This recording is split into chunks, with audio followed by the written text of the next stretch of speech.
मुत्तहिदा कौमी मूवमेंट पाकिस्तान ने मुस्लिम लीग नून और पीपल्स पार्टी के साथ हुकूमत साजी में मुकम्मल साथ देने की यकीन दहानी करवा दी।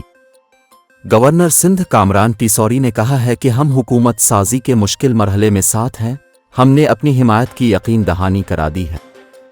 दूसरी जानिब MQM के तर्जुमान का कहना था कि पार्टी ने हुकूमत में शामिल होने के लिए नून लीग से 3 निकाती आईनी तरमीम पर हिमायत मांग ली है।